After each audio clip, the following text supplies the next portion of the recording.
So just the other day, I did a bit of a character profile on Nawe, one of the protagonists in Assassin's Creed Shadows, where I went through pretty much everything you need to know about her character leading into the game. And seeing as this game has a dual protagonist story, today we're going to be doing the equivalent video for Yasuke, the other protagonist in the game who, might I say, is very enjoyable to play, way more enjoyable than I initially expected. And so today we're going over everything you need to know about Yasuke in Assassin's Creed Shadows. Now, for those who are just here for, I guess, the political side of this video, I will say I have touched on that sort of stuff at the end there, and so feel free to use the timestamps to skip ahead since you're definitely not here for any gameplay related reasons, which is kind of weird watching a video about a video game, but each to their own. Now, starting off with the sort of boring basics about Yasuke, I'm sure most of you know this already, but he is essentially the brute of the two characters, with Nawe being more of the typical assassin that we know throughout most other Assassin's Creed games, but that is definitely not the case for Yasuke. He is an absolute tank, and he's probably one of the most powerful characters, if not the most powerful character that we've really ever seen in Assassin's Creed. Now, in terms of the weapons at his disposal, his main weapon is the katana, obviously, and the gameplay surrounding this is really fun. It's very much as you would expect. There's nothing like crazy special about it, but I must say it does feel very good to use and it feels very powerful as well. You do also have some other weapon options though. One of those is the Kanobo, which is essentially this big like club thing that you can see here in this gameplay. It is absolutely insane. It's really, really fun. I think it's going to be one of those weapons though that's probably not for everyone. Not everyone's going to enjoy it, but I'm sure some people will probably main this from the very beginning of the game to the very end because it is also very fun to use. With the Kanobo, you can pretty much one-hit kill certain enemies, usually just the weaker enemies, if you hit them with a counter. So essentially, if you parry them and then hit them back, this thing can one-hit kill them, which is absolutely insane. And overall, it's just a very slow weapon. It is like super slow to use, but obviously it is very high damage, so it's just a bit of a different playstyle realistically than the katana. You also have the option to use what is called a naginata. It's hard to explain what this is if you don't already know, but it's almost like it's a sword on the end of a spear, if that makes sense. It's kind of hard to explain, but there is some footage here from the skill tree. Unfortunately, I didn't use this at all in my playtime, so I don't have any footage, but this here is kind of an example of what the naginata is like. Now, he does also have a rifle, which is pretty interesting. Gives him a bit of range because obviously he is very like slow and cumbersome, and he's very good for up close battles, but that means that at range you're at a big disadvantage. So he's got this rifle that you can see, and I believe he also has the ability to use a bow. Again, I didn't really use that in my playtime. I think you can swap those two out for each other, but in terms of the rifle, it did feel really good. It didn't feel overpowered because it takes quite some time to reload it. It's more of like a musket than a rifle, to be honest, so you have to reload it every time. It takes some time to do that, but it's also pretty damn powerful. Now, outside of his weapons, part of the reason he is so like strong and powerful in this game is that he's got an absolutely insane health pool, as well as obviously some very strong armor. I don't know this for a fact, but it felt as though his health pool, or at least his health and his armor combined, kind of lead him to have about 3 times as much health as Nawe. Again, I don't know if that's actually true or if it's maybe closer to double. I'm not really too sure, but it felt like he just had so much more health. Everyone that hits you, it's like it barely damages you sometimes, except for obviously some of the bigger enemies. And so yeah, he's just got an insane health pool. It feels like it takes quite some time to die with him,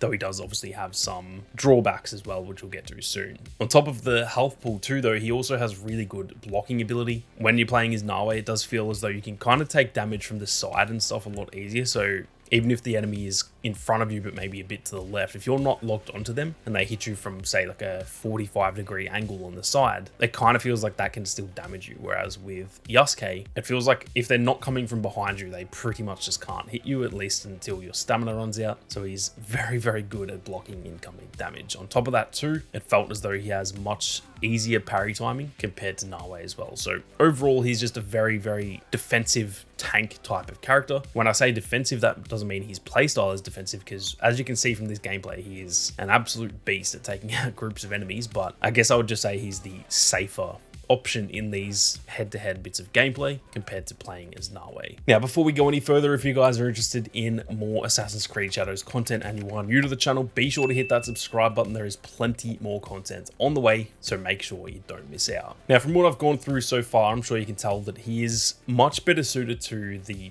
typical head-to-head combat that is almost like not associated as much with Assassin's Creed, more with just the other typical like open world RPG type of games like this. Now, that leads to Nawe being obviously the more stealthy character, but it is worth noting that Yasuke can actually still be stealthy. It is just a lot less effective, and I think that's fair because he's obviously so big that he's going to be easier for enemies to spot. He's also a lot louder because obviously he's wearing a big suit of armor, which just makes more noise, and even just the fact that he is so much bigger, he weighs more, his footsteps are louder and stuff like that. There were even a few moments throughout the playtime that I had where if you're inside and you're sort of running around a building, you can definitely hear his footsteps a lot louder than you can Nawe's. So he can still be stealthy, but it's just a lot harder to do. And to be honest, because his gameplay is so enjoyable in head-to-head combat, I don't think I'll really be playing him stealthily anyway, to be honest. Much like the stealth as well, he can also still do parkour, but again, it's just not as effective as Nawe. You can still scale buildings. As far as I know, you can still climb anything that Nawe can climb, no matter how high it is or anything like that. It's just that one, he's a little bit slower. Two, sometimes you might have to go in a different direction, whereas Nawe, she's got like the grapple hook and stuff like that, so that makes it a bit easier for her too. And also, there are some areas where he can't really go. There are other ways to get to the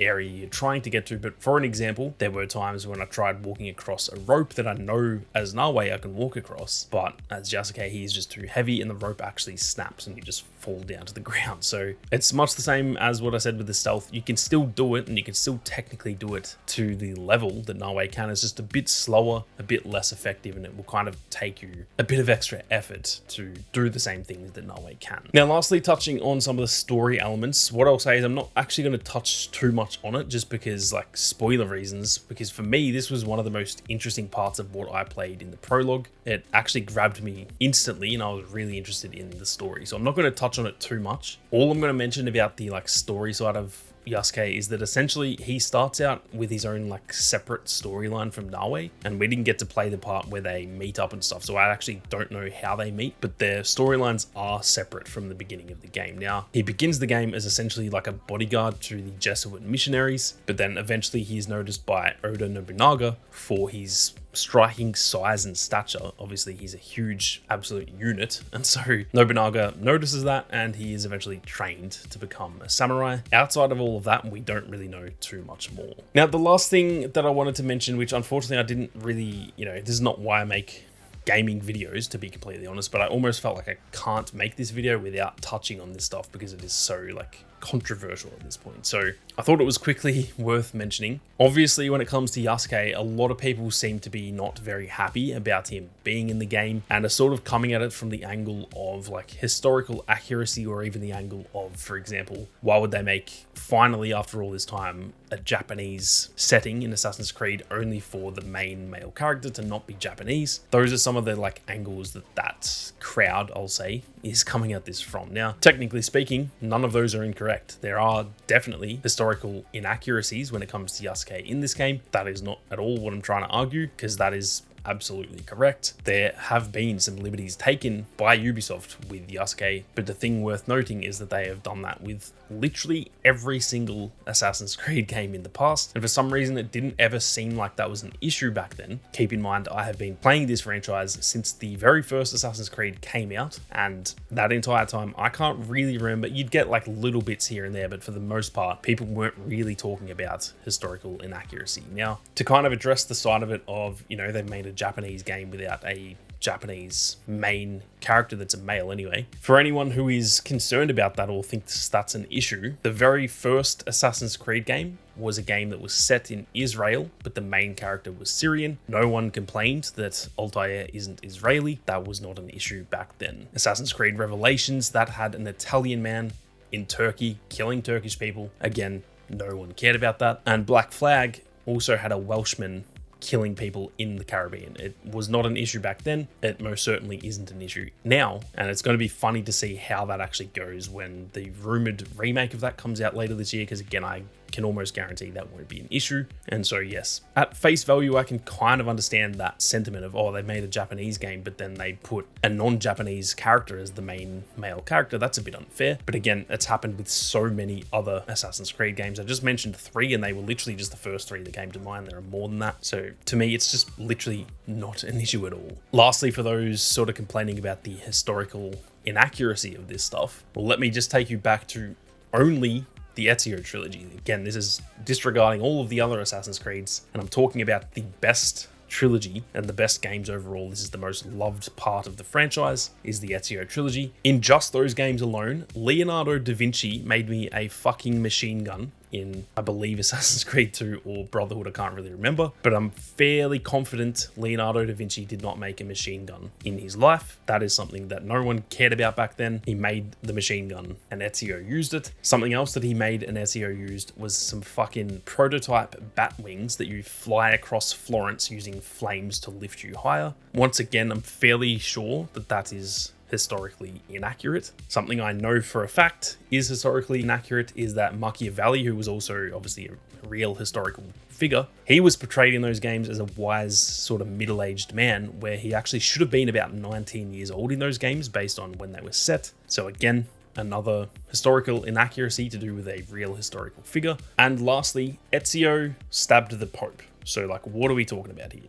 Rodrigo Borgia was a real historical figure. Ezio stabbed him in that game. That, I can assure you, did not happen in real life. And again, no one cared about it back then. It was just a fun part of the story. It was a cool moment. No one gives a shit. And so, like I said, it's kind of unfortunate that I even need to mention this stuff, but that sort of felt like I couldn't make this video without touching on it. So I thought I'd throw that stuff in there at the end. But that is going to do it for everything you need to know about Yasuke in Assassin's Creed Shadows, guys. I'm sure the comment section is going to be very normal and not weird at all, so I'm keen to hear all of your thoughts down in the comment section. But with that being said, thank you all very much for watching. You guys have a great day, and I'll catch you all in the next one.